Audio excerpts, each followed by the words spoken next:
ഇന്ന് രാവിലെ big boss വീട്ടിൽ ചെറിയ വഴക്കൊക്കെ നടന്നിരുന്നു. ശ്രീരേഖയാണ് പരാതിയുമായി ആദ്യം വന്നത്.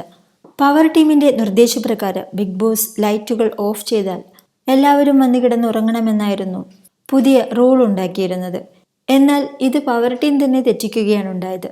ജിൻഡോ തന്നെ സിഗരറ്റ് വലിക്കാനായി പുറത്തേക്ക് പോയിരുന്നു. എന്നാൽ ശ്രീരേഖയ്ക്കുണ്ടായിരുന്ന പരാതി അതൊന്നുമല്ല.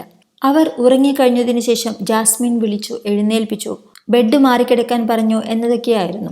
മാത്രമല്ല, ഇവർ ഉറങ്ങുന്ന സമയത്ത് ജാസ്മിനും ഗബ്രിയും സംസാരിച്ചു കൊണ്ടിരിക്കുന്നതും അവരുടെ ഉറക്കത്തിന് വലിയ രീതിയിലുള്ള തടസ്സമുണ്ടാക്കുന്നുണ്ടെന്നും ശ്രീരേഖ ജിൻഡോയോട് പരാതി പറഞ്ഞു. പിന്നീട് ഈ വിഷയം ഒരു മീറ്റിംഗ് ഒക്കെ വിളിച്ച് പവർ ടീം വിശകലനം ചെയ്തു. ശ്രീരേഖയുടെയും യമുനയുടെയും കൂർക്കം വലി കാരണം ഉറങ്ങാനേ പറ്റുന്നില്ല എന്നതായിരുന്നു ജാസ്മിനും ഗബ്രിക്കും പറയാനുണ്ടായിരുന്നത്. അവർ ചെവിയിൽ പഞ്ഞിയൊക്കെ വെച്ചിട്ടാണ് ഉറങ്ങാൻ ശ്രമിച്ചത് എന്നും പറഞ്ഞു. ബിഗ് ബോസ് വീടാകുമ്പോൾ കൂർക്കം വലിയും മറ്റുമെല്ലാം ഉണ്ടാകും. പലതരത്തിലുള്ള ആളുകളല്ലേ വരുന്നത്. ഇതെല്ലാം സഹിക്കാൻ പറ്റില്ലെങ്കിൽ പിന്നെ ഇങ്ങോട്ട് വരാൻ നിൽക്കേണ്ട ആവശ്യമില്ലായിരുന്നു എന്ന് യമുന അവിടെ കയർത്തു സംസാരിച്ചു.